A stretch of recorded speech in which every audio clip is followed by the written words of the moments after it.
আচ্ছা দেখেন আমি বলি, অর্গানাইজ দ্য ইনফরমেশন একটু একটু খেয়াল করেন, আপনাদের তো ফাইনাল সামনের মাস এক মাস নাই, একটু খেয়াল করেন। অর্গানাইজ দ্য ইনফরমেশনে মানে আপনার মেসেজটা কিভাবে আপনি সাজাবেন, ঠিক আছে, পয়েন্ট টু পয়েন্ট কিভাবে আপনি সাজাবেন, যেটা আপনার রিডার মানে ওই মেসেজটা যে পড়বে বা যে শুনবে তার জন্য বুঝতে কতটা ইজি হবে, ঠিক আছে। এটা হচ্ছে গুড অর্গানাইজেশনের one of the main objective, two simplify the information to your readers or listeners. Number 1 is understand your message by making the main point clear. একদম আপনার মেসেজের শুরুতেই আপনার মেসেজের মূল থিমটা কি সেটা মানে ক্লিয়ারলি আপনি পয়েন্ট আউট করে বলে দিবেন। আপনাদের মাঝে মাঝে কোশ্চেন আসে না যে একটা স্টেটমেন্ট দিয়ে বলে do you agree with this or not, if you are agree or disagree why and why not. এই মেসেজ এই কোশ্চেনের অ্যানসারে অনেকে কি করে অনেক এক্সপ্লেনেশন দেয়, কিন্তু আসলে সে এগ্রি করলো না এগ্রি করে নাই, বা এগ্রি করলে কেন এগ্রি করছে, কোশ্চেনটা যেটা ছিল ওইটা কিন্তু রিডার যে সে বুঝতে পারে না যে আসলে সে এগ্রি করছে কিনা। এই জন্য এই সমস্ত কোশ্চেনের শুরুতেই বলে দেওয়া উচিত yes I agree with this statement and here is the reasons. তখন আপনি এক্সপ্লেন করবেন। প্রথমেই কিন্তু রিডার্স বুঝে গেল যে আপনি এগ্রি। এই কথা বলতেছেন কেন ক্লাসে? আউটসাইড দ্য ক্লাস যান। আপনারা যদি নরমাল ইটিকেট না জানেন আপনারা তো একদম মানে অনেক গ্রোন আপ ম্যাচিউরড, ছোট বাচ্চা না। অবশ্যই ইউ মে হ্যাভ ইম্পর্টেন্ট কলস, এটা তো আমি নিষেধ করবো না। আচ্ছা যাই হোক, আপনি কি বুঝতে পারছেন আমি কি বলতে পারছি? সবাই যে কোনো মেসেজের শুরুতে আপনার মেসেজের মেইন পয়েন্টটা কি সেটা আপনার লিডার মানে লিসেনার বা রিডারের কাছে একদম কমপ্লিটলি বুঝিয়ে দিবেন। তারপর এটা কেন আপনি বোঝাচ্ছেন, আপনার কাছে কেন মনে হয় যে this statement is valid or implement, then আপনি এক্সপ্লেইন করতে পারবেন উইথ প্রপার এক্সাম্পলস, ঠিক আছে। এটা হচ্ছে নাম্বার 1। নাম্বার 2 হচ্ছে অ্যাকসেপ্ট ইওর মেসেজ, ঠিক আছে। আপনি যে মেসেজটা লিখেছেন সেই মেসেজটা কতটা মানে অর্গানাইজড এবং কতটা ক্লিয়ার বা ট্রান্সপারেন্ট আপনার কাছে। এমন যদি হয় যে আপনার রাইটিং কনফিউজড এবং ডিসঅর্গানাইজড, ঠিক আছে, তাহলে মানুষ মনে করবে কি যেহেতু আপনার রাইটিংটাই আপনার লেখা মেসেজটাই যেহেতু ডিসঅর্গানাইজড, এটার পিছনে আপনার যে থিংকিং সেটাও ডিসঅর্গানাইজড। যেখানে বলা আছে if your writing appears confused and disorganized, people will likely conclude that the thinking behind the writing is also confused and disorganized. They will not accept your message. এটা হচ্ছে নাম্বার 2। নাম্বার 3 হচ্ছে save time. অবশ্যই শুধুমাত্র relevant ideas যেটা মানে আপনার একদম প্রাসঙ্গিক আপনার মেসেজের সাথে প্রাসঙ্গিক বিষয়গুলো আপনি আপনার পয়েন্টে রাখবেন। এমন কোনো ইরিলিভেন্ট বা যে মেসেজটার সাথে যেটা আসলে যায় না, ঠিক আছে, সাংঘর্ষিক কন্ট্রাডিক্ট ওই সমস্ত বিষয় না রাখাই ভালো। এতে কি হবে আপনার টাইম সেভ হবে, আপনার যারা অডিয়েন্স বা যিনি রিডার্স তার টাইম সেভ হবে, যেটা বেসিক্যালি এফিশিয়েন্সি বাড়াবে অর্গানাইজেশনের। এফিশিয়েন্সি মানে বুঝুন তো না কি বলেন তো এফিশিয়েন্সি? এফিশিয়েন্সি মানে কি?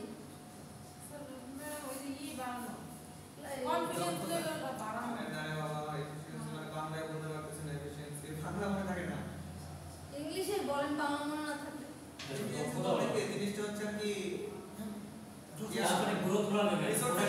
ইউজ করা যতটুকু সম্ভব, পোটেনশিয়াল যতখানি সম্ভব সম্পূর্ণটা ইউজ করা, রিসোর্স যতখানি কাজ করা সম্ভব ওয়েস্টেজ ছাড়া। এটা এফিশিয়েন্সি। এটা হচ্ছে যথেষ্ট না, যদি আপনি না যথেষ্ট না, বিষয়টা হচ্ছে to maximise the output with minimum input. এখন মিনিমাম ইনপুট বলতে আমরা কি বুঝি? ইনপুট বলতে আমরা টাইম বুঝি। আমার টাইমটা কিন্তু আমি ইনপুট হিসেবে দিচ্ছি। আমার স্কিলস অ্যাবিলিটিস এগুলো তো আপনার যথাসম্ভব আপনি দেওয়ার চেষ্টা করবেনই। আপনার অর্গানাইজেশনের রিসোর্সেস আর অলওয়েজ লিমিটেড, এটা কিন্তু মাথায় রাখতে হবে। But the wants are always unlimited. কিন্তু আমাদের নিডটা কিন্তু আবার লিমিটেড, নিডটা কিন্তু ফিক্সড। নিড আর ওয়ান্টের মধ্যে আবার পার্থক্য আছে। I need it and I want it, দুটোর মধ্যে পার্থক্য আছে, বলতে পারবেন? বলেন। যেটা দরকার সেটা হচ্ছে আমার অনেক কিছু দরকার হতে পারে, অনেক কিছু দরকার হতে পারে। আমি চাই যে কোনো কিছু চাইতে পারি না। আমি একটা জিনিস দরকার এসেনশিয়াল লাগবে, চাই আমি একটা কিছু চাইতে পারি না। আর ওয়ান্ট এটা হচ্ছে নিড, যেটা বললেন এটা নিড না ওয়ান্ট? আমার যেটা এসেনশিয়াল ওটা হচ্ছে আই ওয়ান্ট। এসেনশিয়ালটা ওয়ান্ট, ইয়েস ম্যাম। না স্যার এসেনশিয়াল হচ্ছে নিড ম্যাম Need. প্রয়োজন প্রয়োজন আচ্ছা এটা আর যেটা want ওয়ান ম্যাম আমি যে কোনো কিছু চাইতে পারি এমনি দরকার নাই এটা দরকার বেশি নেই দরকার নাই। আচ্ছা এটা বেসিক এটা হচ্ছে নিড, এটা হচ্ছে ওয়ান্ট। টাইম দেখাটা ঘড়িটা আমার ওয়ান্ট আর এটা আমার নিড। মানে ক্লথ ক্লোথিং আমার নিড, ক্লথ হচ্ছে বেসিক রিকোয়ারমেন্টস লাগবে। খাদ্য যেটা I need food to survive but I don't need biryani as a food to survive ঘড়ি না হলেও চলতো কিন্তু I want biryani but I don't need biryani to survive বিষয়টা এটাই তো যেটা কোথা থেকে কোথায় চলে গেছি বলছিলাম আচ্ছা এফিশিয়েন্সি বোঝানোর জন্য বলছি তাই না তো যে রিসোর্স বোঝানোর জন্য বলছি তো resources are always limited but wants are unlimited এখন এই লিমিটেড রিসোর্স দিয়ে এই আনলিমিটেড ওয়ান্টটা কিভাবে আমরা কভার আপ করব ইকোনমি সেটাই করে ইকোনমি জিনিসটা সেটাই যে কিভাবে you will distribute your wealth or resources to the classes of people various classes of people দেখো এখন দেখেন অর্গানাইজ দ্য ইনফরমেশনে একটা ডিরেক্ট অথবা আরেকটা ইনডিরেক্ট অ্যাপ্রোচ আপনি চুজ করতে পারেন ঠিক আছে ডিরেক্ট অ্যাপ্রোচে কি করবেন you open with the main idea of your message and support it with reasoning evidence and example যখন আপনি ডিরেক্ট অ্যাপ্রোচ ফলো করবেন তখন আপনার মেসেজের মেইন আইডিয়াটাকে প্রুভ করার জন্য আপনি বিভিন্ন ধরনের এভিডেন্স নিয়ে আসবেন বিভিন্ন ধরনের রেফারেন্স নিয়ে আসবেন যে কেন আপনার এই আইডিয়াটা আপনার মেসেজের মেইন আইডিয়া ঠিক আছে আর যখন আপনি ইনডিরেক্ট অ্যাপ্রোচ ফলো করবেন you withhold the main idea until you have built up to it logically and persuasively with reasoning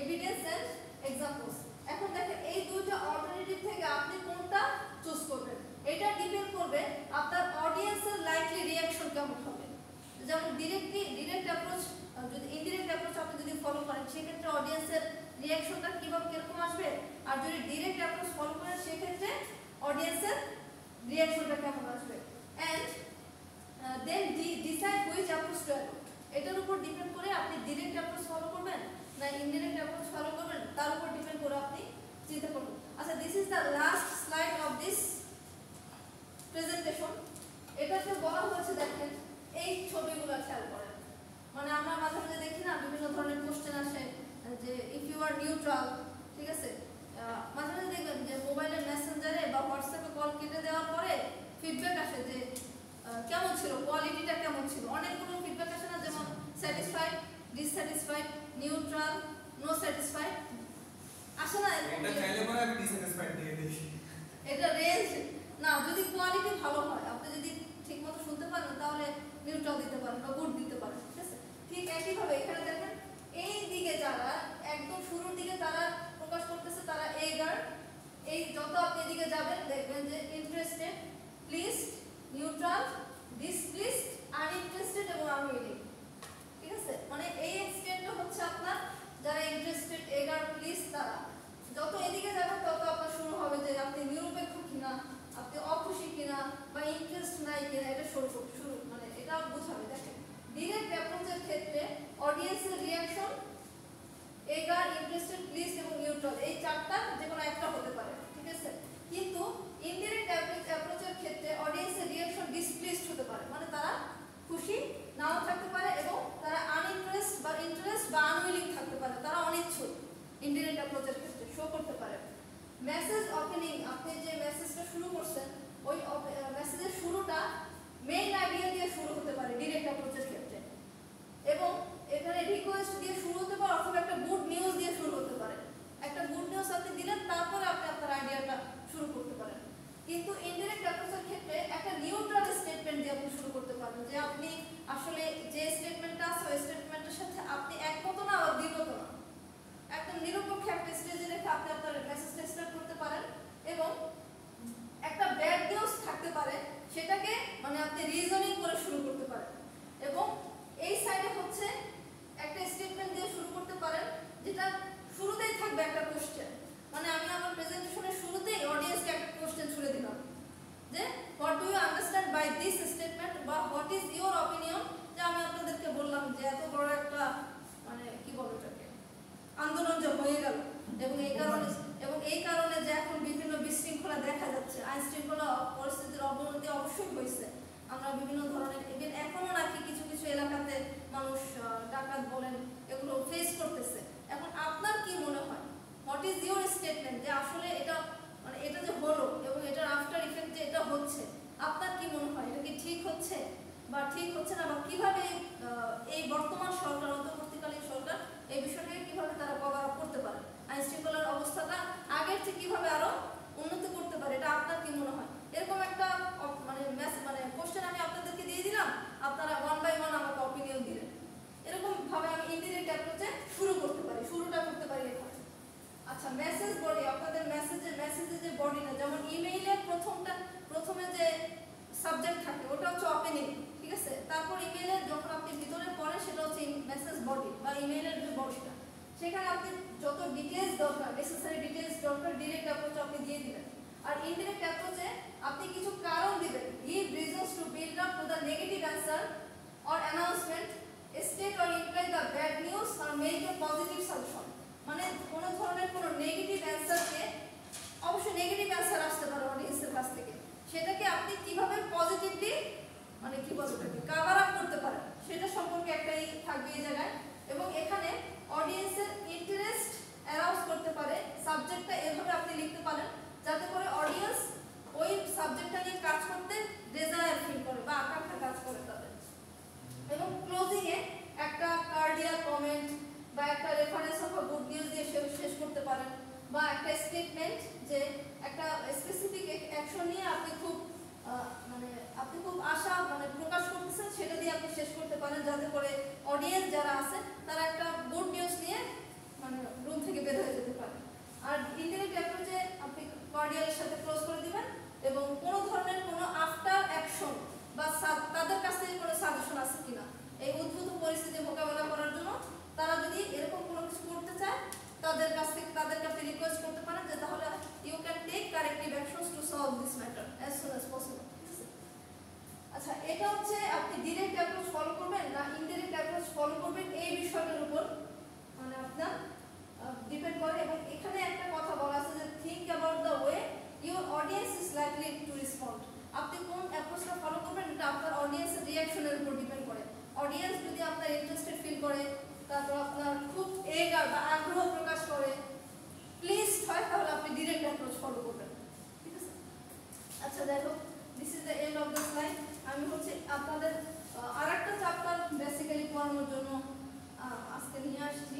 এটা গত ক্লাসে বাকি ছিল, যেটা এই যে এটা হচ্ছে আমি আপনাদের কাছে শুরু করব। আপনাদের যেহেতু আমি ক্লাস সপ্তাহে একদিন পাই আর 1 ঘন্টা চলে যায়, লাঞ্চের পরে অনেকে আসেন না, এই জন্য আসলে কভার করাটা ঝামেলা হয়ে যাচ্ছে। এটা হচ্ছে চ্যাপ্টার 4, এটা হচ্ছে কোলাবোরেশন। কোলাবোরেশন মানে বুঝুন তো না, মানে একত্রে কম্বাইন্ড টিম হয়ে কাজ করা, ঠিক আছে? ইন্টারপার্সোনাল কমিউনিকেশন বুঝেন?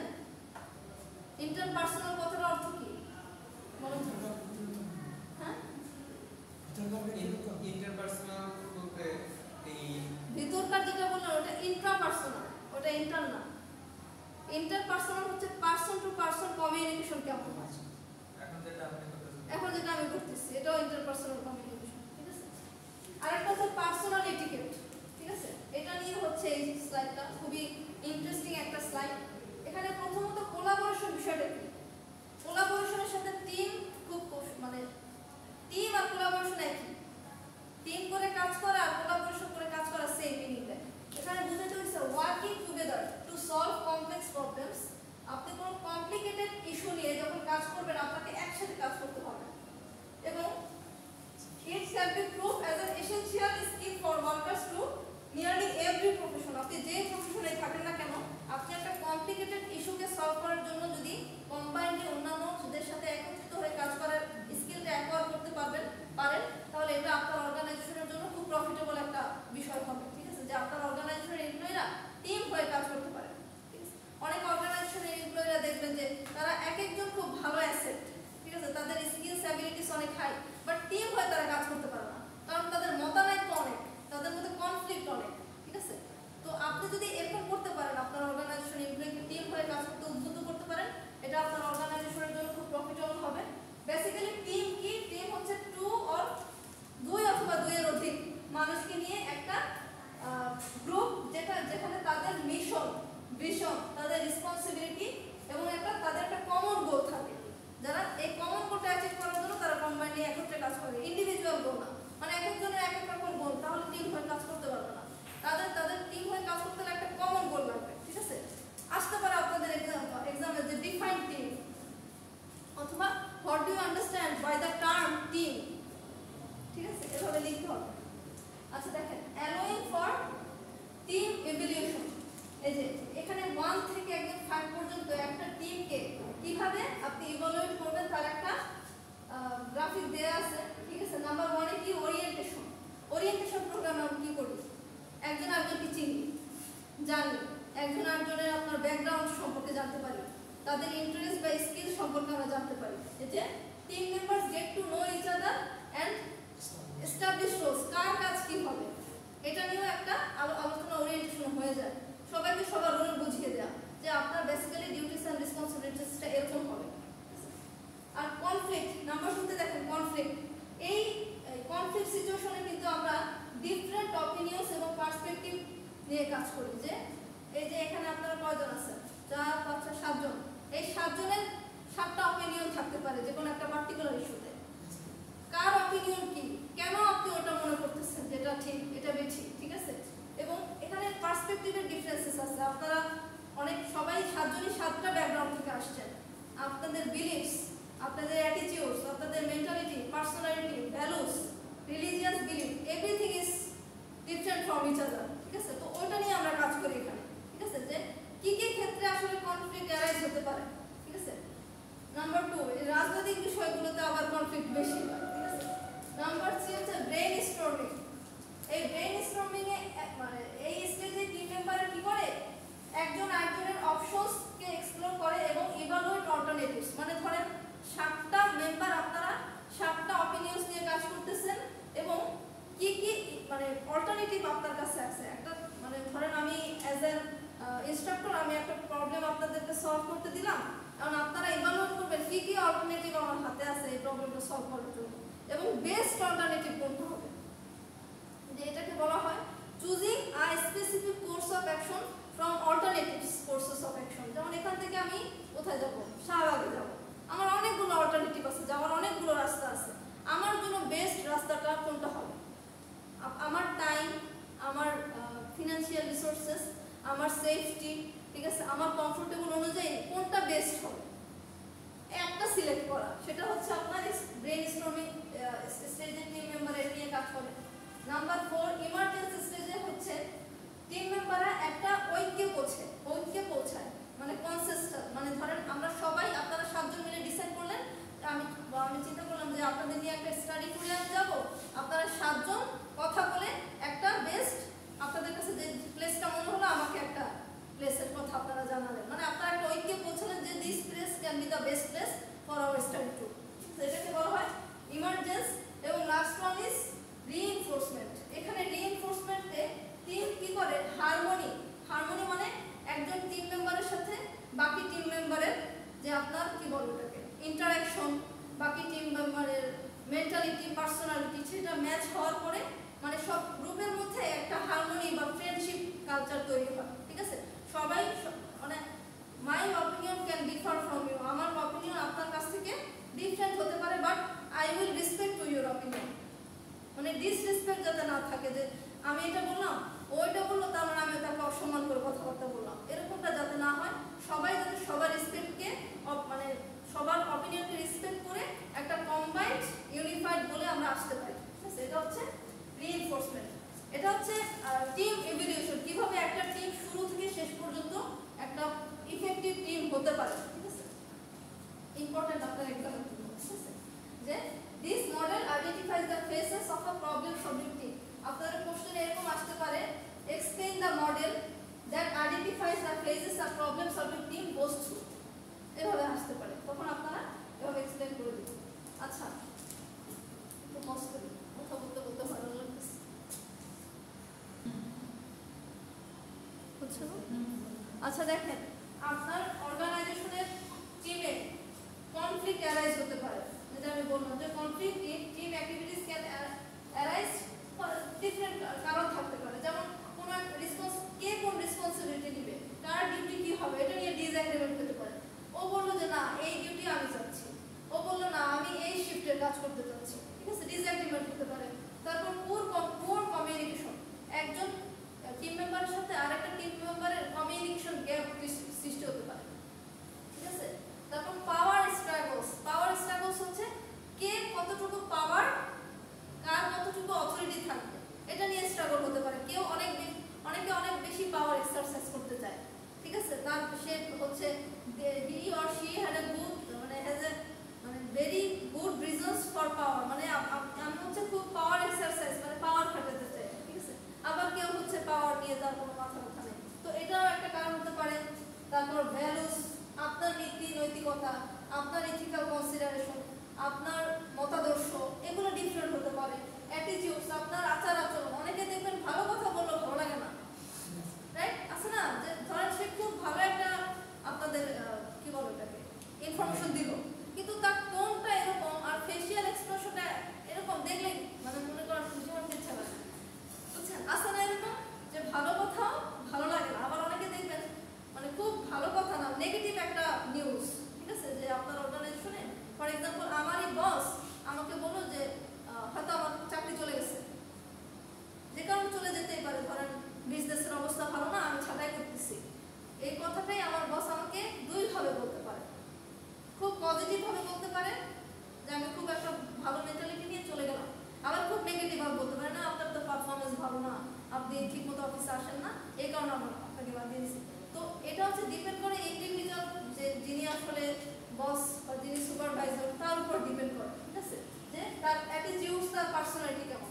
এখন এখানে দেখেন 7টা মেজার্স দেওয়া আছে যার মাধ্যমে আপনি এই কনফ্লিক্টগুলো ইফেক্টিভলি সলভ করতে পারেন।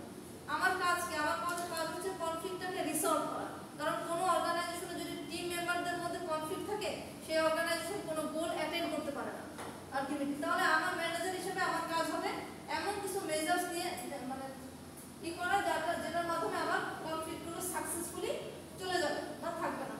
নাম্বার 1 দেখেন প্রোঅ্যাক্টিভ বিহেভিয়ার। নাম্বার 1 কি? Proactive behaviour. বিহেভিয়ার দুই ধরনের, আমি বলি বিহেভিয়ার দুই ধরনের, একটা হচ্ছে রিঅ্যাক্টিভ, একটা কি মার্কার নাই না, আচ্ছা মার্কার নেই, আচ্ছা আমি বলি রিঅ্যাক্টিভ আর একটা হচ্ছে প্রোঅ্যাক্টিভ। রিঅ্যাক্টিভ কি? কোনো ধরনের কোনো সিচুয়েশন হলে তার পরে ইমিডিয়েট রিঅ্যাকশনটাকে কিরকম। ফর এক্সাম্পল কাস্টমার কমপ্লেইন করলো, আমার একটা প্রোডাক্ট বা সার্ভিস কিনে নেওয়ার পরে কাস্টমার বাসায় গিয়ে কমপ্লেইন করলো যে আমার তো এরকম রং আমি চাই না, বা আপনার প্রোডাক্টে এই সমস্যাটা আছে, বা আমি এই ডিজাইনটা চাই না, ঠিক আছে। তখন সাথে সাথে আমি যেটা করবো কাস্টমারকে খুশি করার জন্য, সাথে সাথে আমি যে পদক্ষেপটা নেব সেটাকে বলা হয় রিঅ্যাক্টিভ। আর প্রোঅ্যাক্টিভটা কি? কাস্টমার যাতে ভবিষ্যতে এই রিলেটেড কমপ্লেইন না করতে পারে এই জন্য কোনো পদক্ষেপ নেওয়া, ঠিক আছে। ওই কমপ্লেইনের শুরুই যাতে আর না হয়, কমপ্লেইনটা যাতে আর শুরু না হয়। যেখানে কি বলা আছে, deal with minor conflict before it becomes major conflict. যেটা শেখ হাসিনা করতে পারে নাই।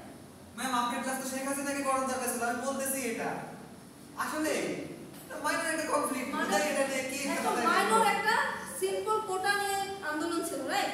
একদম সেটা মাইনরলি প্রথমতেই শেখ হাসিনা এটা শেষ করে দিতে পারতো, কিন্তু করলো তো করলো, কিভাবে করলো একদম কই চলে গেল আল্লাহ জানে মরেটা, ঠিক আছে। Deal with minor conflict before it becomes a major conflict. কোনো একজন পারসনের সাথে আপনার কলিগের সাথে কোনো একটা সিম্পল ইস্যু নিয়ে আপনার একটু মনোমানের হচ্ছে, ওটা মেজর শত্রুতার পর্যায়ে পৌঁছানোর আগে আপনার এটা সলভ করা উচিত। 5 টাকার কলম এক টেবিল থেকে এক টেবিলে রাখছে, এখানে ঝগড়া কথাবার্তা করে একজন সাথে চলে গেছে।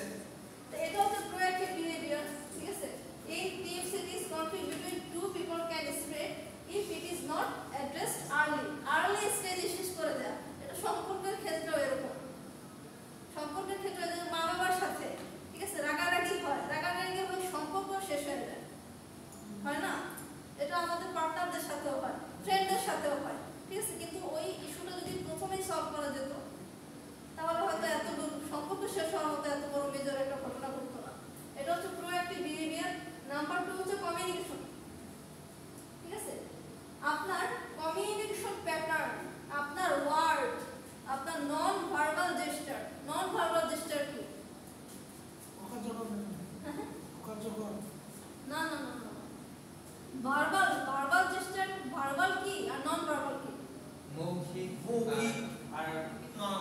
ছাড়া বাকি যা কিছু আছে মানে ফর एग्जांपल অনেকে আছে না কি বলে এটাকে আমার মা আমার প্রতি রাগ বলে সব সময় যে তাকে চিল্লাতে হবে তা কিন্তু না তার চোখের দিকে তাকালে আমরা মাঝে বুঝতে পারি she is very angry with my attitude আছে না মানে আমি কিন্তু তাকে কোনো কথা বলে বোঝাচ্ছি না আমার মুখ চোখের চেহারা বা ফেশিয়াল এক্সপ্রেশন দিয়ে আমি তাকে বোঝাচ্ছি যে আই এম ভেরি ডিসস্যাটিসফাইড এটাকে বলা হয় নন ভার্বাল জেস্টার তো আপনি যখন একজন ইনস্ট্রাক্টর বা ম্যানেজার হিসেবে কাজ করবেন আপনার এই নন ভার্বাল জেস্টারটা খুব ইম্পর্টেন্ট ঠিক আছে অনেকে দেখবেন কোনোদিনও হাসি নাই তার মুখে আসে না মানে তারে বোমা মারলেও সে একটু হাসে না আমার মনে হয় লোকটা এমন কখনোই হাসে না মানে হাসাটা কি একটা আন্তরিকতা প্রদর্শন করে আপনি কোনো একটা গ্রুপ ডিসকাশনে যখন আপনার মুখটা হাসি থাকবে একটা আন্তরিকতা প্রদর্শন করে একটা ফ্রেন্ডলি বিহেভিয়ার প্রদর্শন করে কিন্তু তার বিপরীত যদি হয় খুব স্ট্রিক্ট কাঠখোট্টা চোখ মুখ শক্ত করে কেউ বসে আছে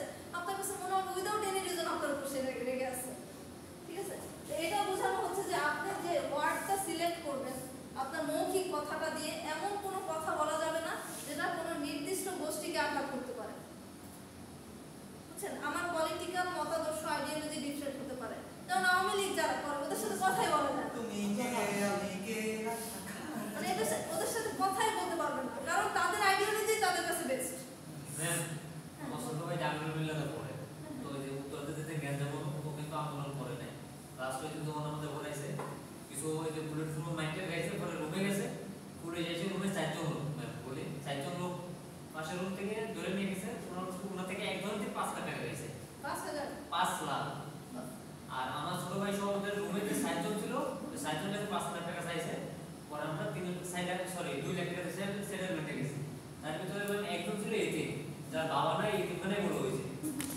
মানে আপনি কিন্তু আচ্ছা কমিউনিকেশন সেটা হচ্ছে এই যে আপনার word selection non verbal gesture এটা খুব কেয়ারফুল হতে হবে যাতে কোনো আনকমফোর্টেবল বা আনএক্সপেক্টেড সিচুয়েশনকে আরো খারাপ যাতে না করে আপনার একটা সিম্পল ওয়ার্ড যেমন রাজাকারের বাচ্চা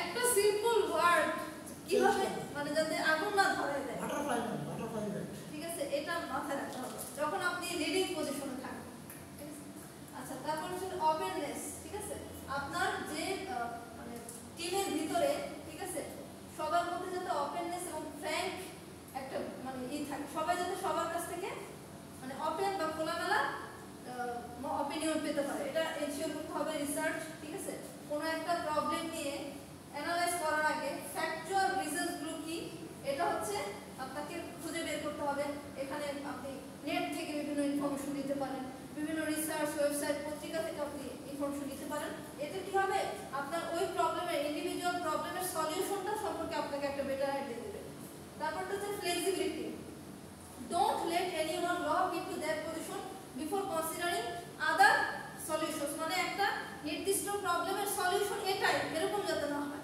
আরো কি কি সলিউশন আছে ওগুলো নিয়েও কাজ করতে হবে এবং আমার অর্গানাইজেশনের জন্য কোন সলিউশনটা বেটার আমার জন্য ওইটা নিয়ে কাজ করতে হবে মানে রিজিড যাতে না হয় ঠিক আছে যেমন ওই যে আমাদের শেখ হাসিনা আপা হচ্ছে পেঁয়াজের দাম বেড়ে যাওয়ায় কি বলছিল জানো পেঁয়াজ খেতে নিষেধ করছিল পেঁয়াজ ছাড়াই রান্না করতে বলছিল তো এরকম সলিউশন মানে আমার মাথা কেটে ফেলেন সমস্যা এরকম সলিউশন দেওয়া যাবে না ঠিক আছে অবশ্যই মানে ইফেক্টিভ সলিউশন হতে হবে ফেয়ার প্লে ফেয়ার মানে ডিসক্রিমিনেশন যাতে না থাকে ঠিক আছে যে instead of fair outcome don't let anyone avoid a fair solution by hiding behind the rules 56% quota যাতে না থাকে এই তো আপনি একদম ইফেক্টিভ এক্সাম্পল দিয়ে দিয়েছেন তারপর হচ্ছে অ্যালায়েন্সটা হচ্ছে if the case arises that get the opponents to fight together against an outside force instead of against each other মানে নিজেদের মধ্যে মারামারি করা যাবে না ধরেন আপনার